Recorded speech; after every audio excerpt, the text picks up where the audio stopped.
নমস্কার বন্ধুরা, আমার চ্যানেলে প্রত্যেককে স্বাগত জানাই।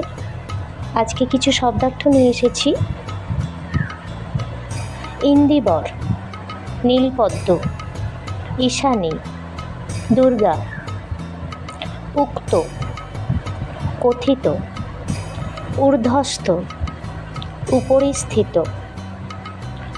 ঋজু, সরল প্রকৃতি, একচেটিয়া, একের অধীন, ঐকান্তিক, প্রগাঢ়, ওয়ারিশ, উত্তরাধিকারী, ঔচিত্য, উপযুক্ততা, আলাপন, কথোপকথন।